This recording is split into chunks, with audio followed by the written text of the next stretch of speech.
पांडुरंग परमात्म्याचे जगद्वंदनीय जगद्गुरु तुकाराम महाराज यांचा अनुभवजन्य प्रासादिक वाणीचा 4 चरणाचा आपल्या जीवनातील भगवान परमात्म्याविषयी असणारी नवे नवे आपलं जे ध्येय आहे ध्येय प्राप्तीविषयी असणारी अनन्यता महाराज आजच्या अंगातून व्यक्त करत आहेत. काही स्वल्प चिंतन मांडण्यापूर्वी थोडा परिहार देणं गरजेचं आहे. नवे नवे वक्त्याचं ते आधी कर्तव्य आहे. भगवान देवकीनाथ दादांच्या कृपाशी वागाने होता, भगवान पांडुरंग परमात्म्याच्या भगवान कपालेश्वरांच्या कृपाशी वागाने, तसेच आपल्या सगळ्यांचं श्रद्धास्थान गुरुवर्य नानांच्या कृपाशी वागाने आणि सकल कपालेश्वर म्हणजे गोष्टीच्या भरभरून सहाय्याने चालत असलेला असा हा अपूर्व असा दिंडी सोहळा आणि या दिंडी सोहळ्यातील आज दुसऱ्या दिवसाची कीर्तनाची सेवा गुरुवर्य नानांच्या अग्नी सारख्या पावन लेखनाच्या वाटेत आहे. आज आपण दुसऱ्या दिवसाच्या मुक्काम श्री क्षेत्र बगोडा येथे गुरुवर्य नानांमध्ये कपालेश्वर भगवान परमात्म्यावरती ज्यांचं नितांत प्रेम आहे असे आदरणीय बापूंच्या या अशा वास्तूमध्ये मला तर वाटतं ही सगळी निवृत्तीनाथ दादांची कृपा आहे. वारकऱ्यांचं त्यांनी केलेलं स्वागत, त्यांची वारकऱ्यांविषयी असणारी निष्ठा ही काही वेगळीच आहे. गुरुवर्य नानांवरती असणारी निष्ठा आणि भगवान परमात्मा अशा माणसांना द्यायला कमी करत नाही. भगवान परमात्मा त्यांची सेवा करतो आणि अशा बाबतीत भगवान परमात्म्यावरती नानांवरती सगळ्यांवरती श्रद्धा आहे. तसं बघितलं तर कॉलेज भरपूर आहे, पण कॉलेजमध्ये विविध कार्यक्रम होतात. पण मी तर आजपर्यंत पाहिलेलं पहिलंच असं कॉलेज जिथं शिव महापुराण करण्यात झालं. असं भक्तिमय वातावरणातील हे कॉलेज आणि आज आपण या छत्रपती या कॉलेजवरती मुक्कामाला आहोत. गुरुवर्य नाना श्री सद्बुद्धी देतील त्याप्रमाणे अभंग सोडवण्याचा प्रयत्न करेल. नानांचं बघितलं तर नानांचं जीवन असं आहे, माऊली ज्ञानोबा सांगतात स्वकीर्ती कारणे ऐकावी, पूज्यता डोळ्यानं पाहावी, मी आमका ऐसी व्हावी सेठी लोका. आपण गुरुवर्य नाना म्हणतो नानांच्या कृपाशीर्वादाने, तसं नाना ते ऐकू वाटत नाही का, तर नानांच्या कृपाशीर्वादाने गुरुवर्य नाना मागच्या वर्षी पण कार्याचे कीर्तनात असं म्हटले होते की तुम्ही सर्वजण म्हणताय नानांच्या कृपाशीर्वादाने, पण नाना म्हणजे माझा काय कृपाशीर्वाद आहे. पण माऊली ज्ञानोबांची ओवी आहे. माऊली सांगतात अहो चंद्रकांत तू द्रवता गेलो होय, परिधी हात मोठी चंद्रिकीच आहे.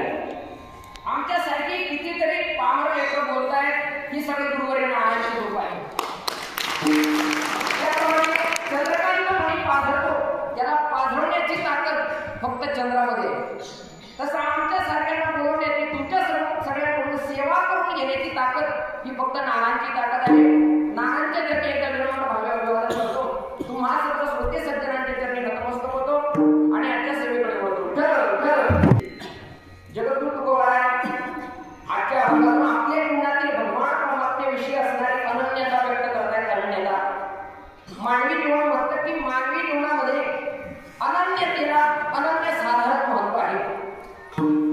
आपलं जे ध्येय आहे, जे आपली उपास्य देवता आहे, ज्या देवतेची आपण भक्ती करतो त्या देवतेविषयी असणारी अनन्यता फार महत्वाची आहे. देवतेविषयी एकनिष्ठता असली पाहिजे. एकनिष्ठता तुकोबाला समजत आली की एक भगवान परमात्मा चित्ता धरला, एक धरला चित्ती कोण तर आम्ही आणि तो एक भगवान परमात्मा चित्तात धरल्यामुळे आम्हाला आता कोणाकडे हात पसरवण्याची गरज राहिली नाही.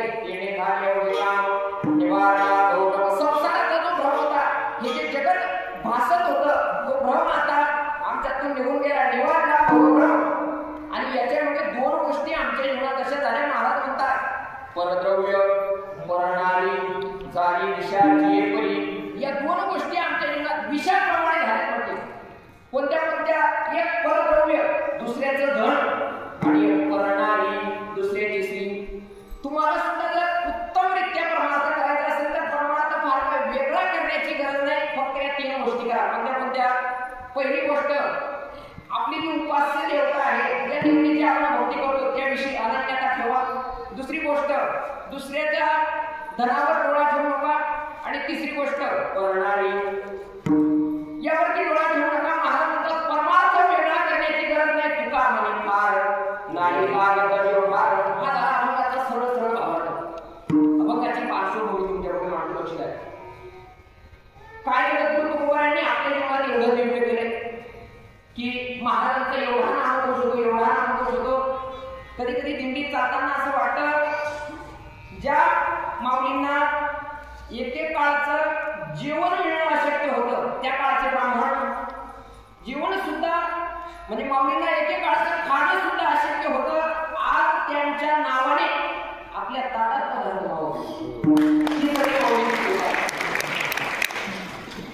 काय गुरु तुकोबारायांनी आपल्या जीवनात एवढं दिव्य केलंय. महाराजांचं वर्णन कोणी मित्राने केलं नाही, महाराजांच्या सासऱ्याने केलं नाही, महाराजांच्या. मग कोणी केलं? महाराजांची एकेकाळचे कट्टर विरोधक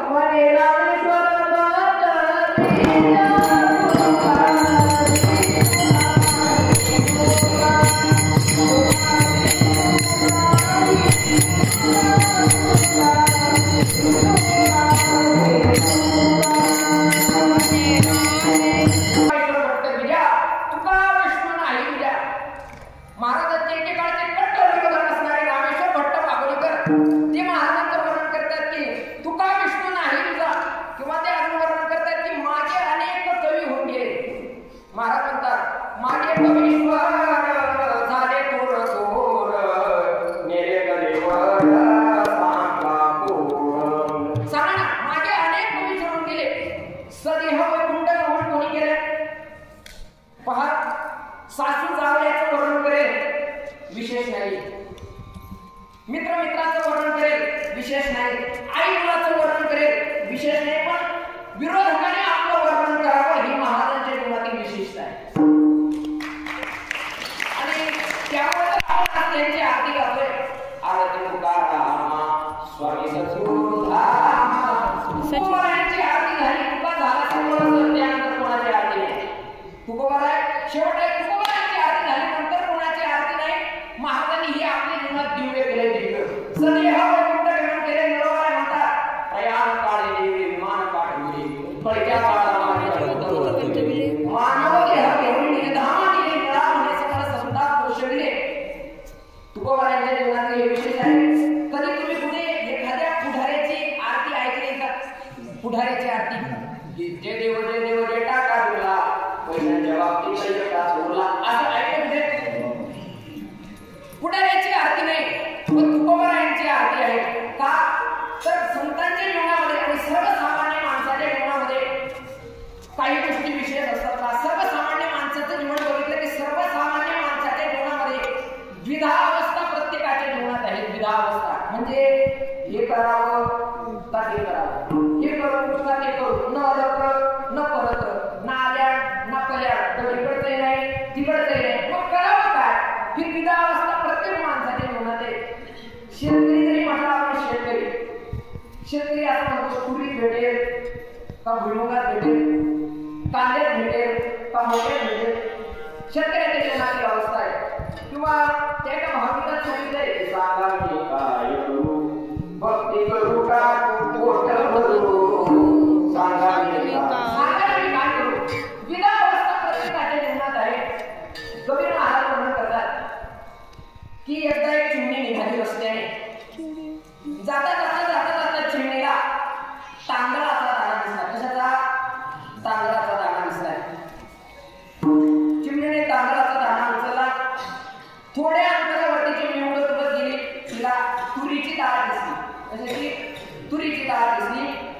चिमणी विचार करते मनात आपल्या चुकीत आता तांदळाचा दाणा आहे, खाली तुरीची डाळ आहे. जर आपण तांदळाचा दाणा आणि तुरीची डाळ घेऊन जाऊ आणि घरी जाऊन मस्त खिचडी करू असा चिमणी मनात विचार करते. चिमणी खाली उतरली आणि तांदळाचा दाणा चुकीत आहे आणि डाळ उचलण्याचा प्रयत्न करते. जसा डाळ उचलण्यासाठी चोच उघडते तसा तांदळाचा दाणा खाली पडतो. डाळ घेते, तांदळाचा दाणा उचलायला जाते, तशी डाळ खाली पडते, तांदळाचा दाणा वरती येतो.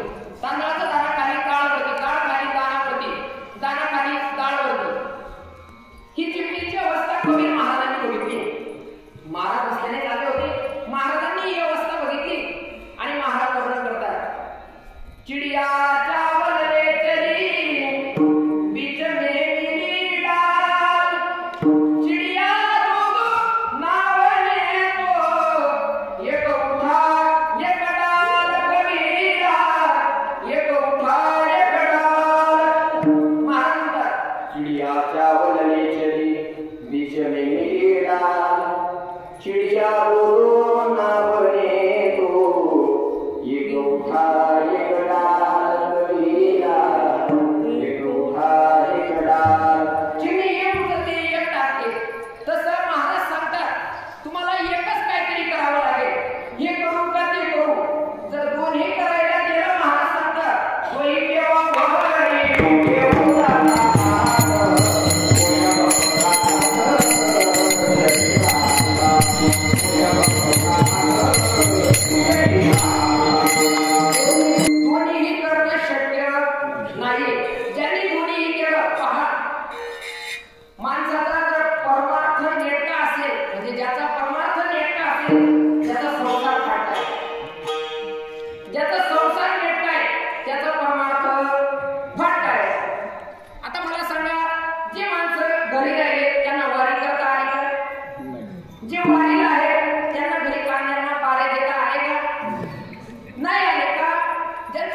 त्याप्रमाणे माणसाने भगवान परमात्म्याविषयी अनन्य राहिलं पाहिजे आणि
शुक्रवार आला संतोषी माता, शनिवार आला शरण शरण हनुमंता, रविवार आला मल्हारीची वारी, माझ्या मल्हारीची वारी.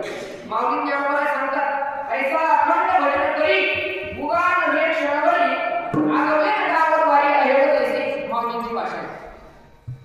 अशी व्यभिचारी भक्ती नसावी. महाराज म्हणतात आम्हाला त्या भगवान परमात्म्याशिवाय दुसरं काहीच आवडत नाही. कारण आम्हा विष्णुदासा एकविध भाव नमो या देव मानिकासी. आणि महाराज म्हणतात जर या वचनाला मी पालनो वर्ष खंड माझी वेळ असणार, जर या वचनात पालणे. महाराज म्हणतात तुम्हाला सांगू आम्हाला तो भगवान परमात्मा कसा आवडतो. महाराज म्हणतात सर्व भावे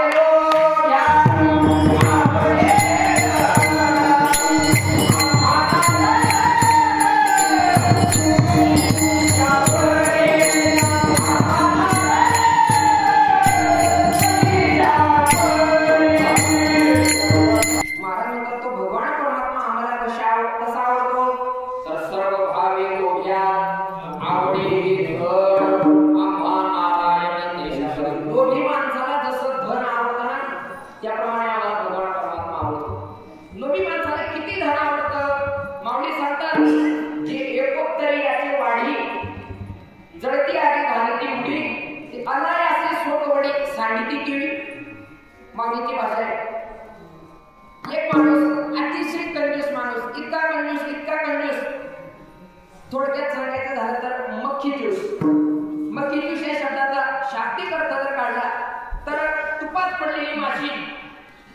तो माणूस असा काढतो, त्या माशीला तूप लटकत नाही म्हणून पिळतो, पुन्हा तिला उन्हात बघतो थोडंसं तूप राहिलंय म्हणून ती माशी मक्खी ज्यूस. ही मक्खी ज्यूस शब्दाची भाषा आहे. असा अतिशय कंजूस मनुष्य पंढरपूरला गेला. पंढरपूरला चंद्रभागेत स्नानासाठी गेला आणि स्नान केलं. स्नान करून वरती आला तितक्यात वासुदेव आला त्याच्याजवळ. वासुदेव आणि वासुदेवाचं आपलं चालू होतं की पंढरपूरच्या विठोबाला दान पावलं, जेजुरीच्या खंडोबाला दान पावलं, वासुदेव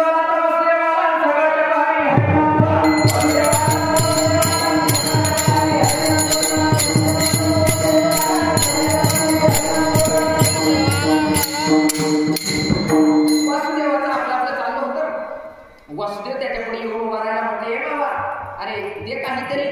अरे येथे मोठी कुळाची होय उद्धरण. या तीर्थक्षेत्रावरती म्हणजे इतकं पुण्य होतं काहीतरी दे, 1 रुपया तरी दे. याने विचार केला आता मी तर जातीचा कंजूस आहे असं त्याने मनातल्या मनात विचार केला. मग तो वासुदेवाला म्हणतो महाराज तुम्हाला माहित नाही का पंढरपूरला चोऱ्या होतात, माहिती तुम्हाला. म्हटले माहिती आहे. अहो मग इथं पैसे कशाला आम्ही, माझ्या खोलीवर आहे म्हटले पैसे. असं करा खोलीवर या असं म्हटलं आणि तो माणूस तिथून निघून गेला. वासुदेवाला पत्ता सांगितला नाही. आता पंढरपुरात किती मोठं आहे, किती भक्त निवास आहे, त्या सगळ्यांनी याची खोली कुठे असेल वासुदेवाला माहिती आहे का? नाही माहिती. घरी आला, घरी बायकोला म्हणे असं गंडवला वासुदेवाला. म्हटले काय झालं? 1 रुपया मागत होता. म्हटले मग द्यायचं ना. नाक कापते का खानदानाचं? आपल्या खानदानाची परंपरा आहे कोणाला रुपया द्यायचा नाही म्हणते. मग तुम्ही फसवलं कसं म्हणे. त्याला सांगितलं 1 रुपया घ्यायला आमच्या खोलीवरती ये. आता आपली खोली कुठे आहे किंवा असले कुठे त्याला काय माहिती आपण कुठे राहतो. पण ह्या माणसाला काय माहिती की सर्वसामान्य जीवाच्या माणसाच्या खोलीपेक्षा देवाची खोली फार मोठी. वासुदेवाने तितक्या त्याला वासुदेवाने बेल वाजवली. याने बायकोला सांगितलं म्हटले कोण आहे बघा जरा. बायकोने दरवाजा उघडला. तेवढ्या वासुदेवाला तर वासुदेवाला सकाळ तर पाहिजे हरिनाम बोला. हा म्हटलं वासुदेवाला काय हा बाहेर निघाला. म्हटले बोला महाराज. म्हटले काय नाही आपला 1 रुपया दे ना. वासुदेव मागे म्हटले आपले 1 रुपया तरी द्या. त्याने खिशात हात घातला, खिशातून पैसे काढले. बरोबर 540 रुपये होते. किती? 540 होते. तो म्हटला बघा महाराज पंढरपूरहून आमच्या गावाचं तिकीट आहे 270 रुपये. किती? 270 रुपये. माझं 270, हिचं 270. किती झाले? तेव्हा हा तिकीट नव्हतं, बघू नका माझ्याकडे. हिची 270, माझे 270. किती झाले? 540 रुपये झाले. म्हटले हे बघा 540 रुपये तुम्हाला कुठे देऊ? म्हणे असं करा, आमच्या गावाला द्या. गावाचं नाव सांगितलं नाही, लगेच दरवाजाला गेला. वासुदेव बिचारा स्वाभिमानी होता, लगेच निघून गेला. 2 दिवसात यांनी बॅगा भरल्या, आपल्या गावी गेले. गावी गेल्यावरती हा गावातल्या लोकांना सांगतो, म्हटले असं गंडवलं पंढरपुरातल्या वासुदेवांना. म्हटले कसं गंडवलं? 1 रुपया मागत होते. म्हटले मग द्यायचा ना, नाक कापता का खानदानाचं? आपल्या खानदानाची परंपरा 1 रुपया कोणाला द्यायचा नाही. इतक्यात असं बोलताना एसटी आली, बस आली आणि बस मधून वासुदेव उतरले. याला वासुदेवाला पाहिलं, हनुमान घातली, तसा घराकडे निघाला, मागे घेऊन सुद्धा पाहिलं, तसाच पुढे निघाला. आणि घरी गेल्यावर बायकोला सांगितलं, म्हटले हे बघ वासुदेवाला. आणि मग वासुदेवाला सांग माझे मला कालच वारले म्हणून. वासुदेव दाराजवळ आला, बाई घराबाहेर निघाली, टिकली वगैरे काढली. म्हटले महाराज आता 2-4 दिवसापूर्वी तुम्हाला भेटले आणि काल संध्याकाळी वारले. वासुदेव म्हटला वारले ते? काल परवा मला भेटले वारले? म्हटले हो महाराज वारले. अंत्यविधी झाला का? म्हणजे नाही झाला. मग असं करतो आता अंत्यविधी करूनच जातो. बाई घरात गेली, बाई नवऱ्याला म्हणते हो महाराज अंत्यविधी करून जायचं म्हणतायत. म्हणे मग तू बघतेस काय? कर रडायला सुरुवात. बायकोने केली रडायला सुरुवात. बरं आता गल्लीच्या बायांना काय आमंत्रण द्यावं लागतं का की हरिभक्त परायण अमुक अमुक यांचं वैकुंठ गमन झालेलं आहे, तरी तुम्ही सर्व महिलांनी रडण्यासाठी तयारी करून यावी. तयारी शब्द मुद्दा वापरला मी. तयारी करून यावी असं लिहावं लागतं का तिथं? नाही नाही. हिनं रडायला सुरुवात केली, गल्लीच्या बाया गोळा झाल्या, रडायला लागल्या. सर्वांनी अंत्यविधीची तयारी केली. गरम पाणी केलं आंघोळीसाठी. मला वाटतं त्या पाण्यामध्ये थंड पाणी टाकायचं म्हणजे थोडं थोडं माहिती आहे मला पण. तर त्या पाण्यामध्ये थंड पाणी गरम पाणी केलं आणि झोपवलं, बसवलं तिथं आणि आंघोळ करायला सुरुवात केली. थंड पाणी टाकलं. हा गरम पाण्याचे चटके खातो, पण मी जिवंत आहे म्हणत नाही का? 1 रुपया द्यावा लागेल ना. जिवंत आहे म्हणत नाही. गरम पाण्याचे चटके खाल्ले, नवीन कपडे घातले, दिंडीवरती झोपवलं, असं कसून बांधलं, चिंडीवरती ठेवलं आणि पाणी फिरवलं. काडी लावली. काडी म्हणजे अग्निडाग दिला. चटके बसतात चटके, पण तरी म्हणत नाही मी जिवंत आहे. शेवटी वासुदेवाला तयारी म्हणते हे बाबा नको देऊ 1 रुपया, पण उठून बस. चटके बसताय तुला, उठून बस. सुटला तुझा 1 रुपया, सुटला. तो म्हटला सुटला, मी पण उठला. माऊलीने आम्हाला सांगते की एवढं तरी याची वाढी गळती आणि घाटी तुम्ही स्वतः पेटून घ्यायची तयारी. कशा करता? 1 रुपया. त्या लोभी माणसाला जसं धन आवडतं ना, महाराज म्हणतात आम्हाला गेलं पैशा पहिली. त्या लोभ्याला जसं धन आवडतं तसं माऊली तसं म्हणतात आम्हाला तो भगवान परमात्मा आवडतो. माऊली ज्ञानोबाला विचारलं माऊली तुम्हाला किती आवडतो? माऊली पांडुरंग परमात्म्याची शपथ घेऊन सांगतात की तुझी वाहिनीला देवराया बघू आवडती जीवा पासून या. माऊली म्हणतात तो देव मला जीवापासून आवडतो. माऊली ज्ञानोबाची आवडली. माऊली ज्ञानोबांनी एकदा देवाला अशी विनंती केली की देवा भूतळीची कीर्ती पाहावी डोळा. माझी अशी इच्छा आहे की या भूतलावरच्या सगळ्या तीर्थांचे एकदा भ्रमण करावं, दर्शन घ्यावं अशी माझी इच्छा आहे. भगवान परमात्मा म्हटले चांगले. याजवळ म्हटले नाही नामदेवरायांना सोबत घेऊन जायचे. नामदेवरायांना म्हटले घेऊन जा सोबत. भगवान परमात्म्याने नामदेवरायांना सांगितलं की अरे प्रत्यक्ष परब्रह्म मूर्ती ज्ञानेश्वर तरी कसे आदर संगतीचा. माऊली ज्ञानोबा संगतीचा आदर करतात. म्हटले जा माऊलींसोबत जा. नामदेवराय म्हणतात देवा तुम्हाला सोडून नाही. साक्षात या जगाचा अखिल कोटी ब्रह्मांड नायक परमात्मा माझ्याकडे उभा आहे आणि तीर्थांचं भ्रमण करायला जाऊन मामी सोबत म्हटले नाही देवा. भगवान परमात्मा म्हटले नामा देव म्हणे नामा ज्ञान देव मिथी आहे तो आणि मी नाही तुझा. भगवान परमात्मा म्हटले नामा अरे तो आणि मी नाही तुझा, मीच ज्ञानवाला आहे. त्यावेळी नामदेवरायांनी सांगितलं की देवा मी जातो तीर्थयात्रेला पण माझी एक अट आहे. म्हणजे काय? कटेवरी कर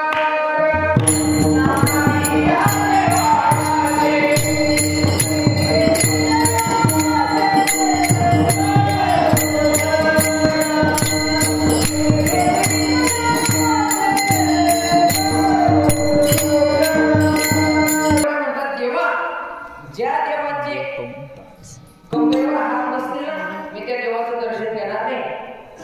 नामदेवरायांची अनन्यता आहे. त्या गंधमादनाला रावणाने असं पकडलं. रावणाने गंधमादन नावाचा माकड रावणाने असं पकडलं. रावण त्याला दाबतोय, रक्त बघतोय. माकड रक्त म्हटले बोल रावणाचा. माकड म्हणतोय रामाचा. म्हटले बोल रावणाचा. म्हटले रामाचा. रावण म्हटला अरे माकडा एकदा फक्त रावणाचं म्हण तुला जिवंत सोडून देतो. माकडाने दिलेलं उत्तर फार अवघड आहे. हे म्हणतात रावणाचा म्हणून जगण्यापेक्षा रामाचा म्हणून मरण पत्करेल याला म्हणावे अनन्य. भागवत महाराजांच्या पहा. भागवत महाराजांना जव हे आकाशावर पडो पाय ब्रह्मबळ भंगा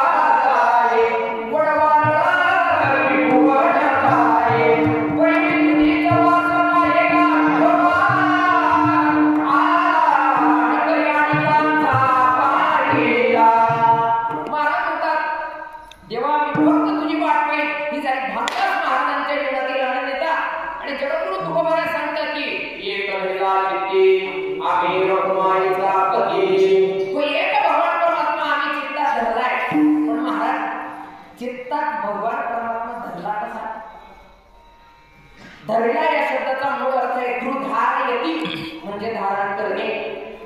देवनी वळे धरिला साऱ्या असेल किंवा कंठी धरिला श्रद्धवळे धारण केला आम्ही तो भगवान परमात्मा आणि त्याला धारण केल्याचा परिणाम महाराज म्हणतात आम्हाला आता कोणापुढे हात पसरवण्याची गरज राहिली नाही.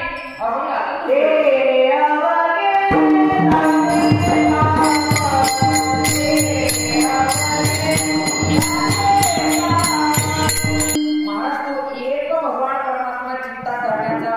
परिणाम सांगताय की आता आम्हाला कोणाकडे हात पसरवण्याची गरज राहिली नाही. तिने झाले एवढे काम म्हणजे आता आम्ही कसे झालो तर काम नाही झालं पाहिजे. आम्हाला इच्छा राहिली म्हटलं आता कशाची. आम्हाला कोणाकडे हात पसरवण्याची गरज राहिली नाही. आणि पुन्हा संसाराचा जो भ्रम होता जे हे दिसणारा जगत खोटं आहे महाराज म्हणतात ते खोटं आहे हे आम्हाला समजते. म्हणजे संसाराचा जो भ्रम होता तो भ्रम आता आमच्या चित्तातून निघून गेलेला आहे. भ्रम म्हणजे काय तर नसलेली गोष्ट खरी मानणे याला म्हणतात भ्रम. संध्याकाळची वेळ होती. मंद अंधकार होता म्हणजे पूर्ण अंधारही नव्हता आणि पूर्ण उजेडही नव्हता. असा मंद अंधकार होता. एक माणूस रस्त्याने चाललाय आणि जाता जाता जाता जाता त्याला साप दिसला. काय दिसला? साप दिसला. तो मोठे साप असं ओरडलं आणि तितक्यात 7-8 माणसं काठे घेऊन धावत आले. आता साप छोटा होता एवढा आणि साप छोटा होता म्हणून सर्वजण मारायला लागले. आपल्याकडे एक म्हण आहे आई रवी हाती वळण कोणी पण पाहिजे हे का नाही. साप छोटा होता म्हणून सर्वजण मारायला लागले. म्हणजे मी मारतो आणि साप जर मोठा राहिला असता मग जाऊ द्या वाढायला साप मोठा असतो ना लहान साप होता म्हणजे मी मारतो 4-5 जणांनी काठ्या मारायला सुरुवात केली. 15 मिनिटं सापाला मारलं. किती? 15 मिनिटं साप लागला.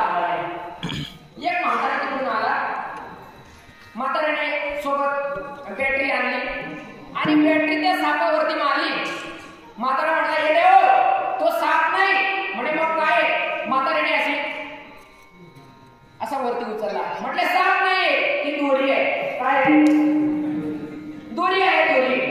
आता मला सांगा त्या माणसाला तो साप दिसला होता. त्या माणसाला साप दिसला होता की नाही.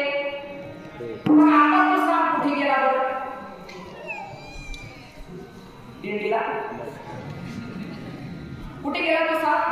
त्या माणसाला साप भासला. मुळात तो साप नव्हता. कसा मारला होता या ब्रह्मस्वरूपावरती. हे जगत अध्यास आहे प्रपंच अध्यास आहे आणि ते आम्हाला भासलं. तो भ्रम आमच्या चित्तातून निघून गेलाय. निवारला ब्रह्म. आणि याचा परिणाम आमच्या जीवनात या दोन गोष्टी विषाप्रमाणे झाल्या. कोणत्या कोणत्या तर परद्रव्य परणाली झाली विषाची एकपरी. या दोन गोष्टी आमच्या जीवनात विषाप्रमाणे झाल्या. म्हटले कोणते. एक दुसऱ्याचं घर आणि दुसऱ्याची स्त्री.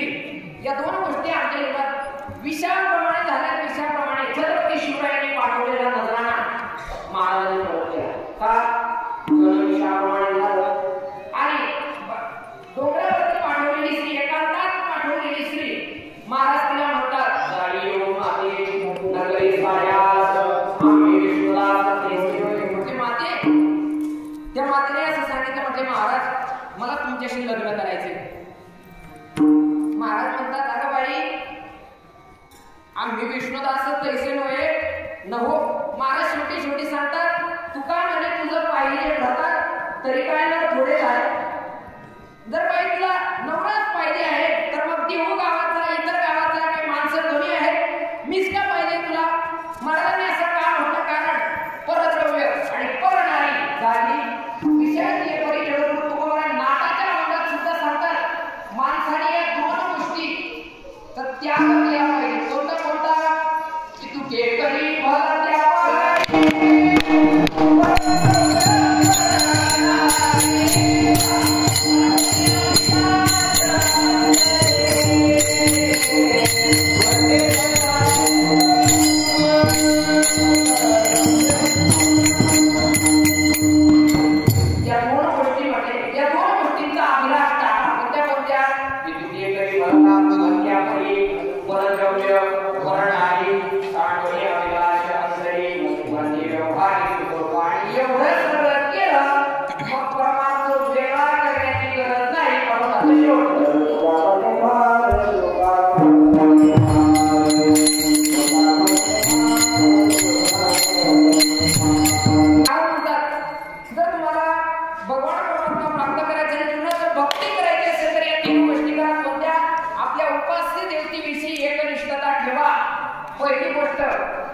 दुसरी गोष्ट दुसऱ्याच्या धनावर डोळा ठेवू नका आणि तिसरी गोष्ट परस्त्रीवरती डोळा ठेवू नका. परमार्थ वेगळा करण्याची गरज नाही. तुका म्हणे फार नाही लागत व्यवहार केले कार्य केला निवारला सर्वांनी मोठ्याप्रमाणे होत्या.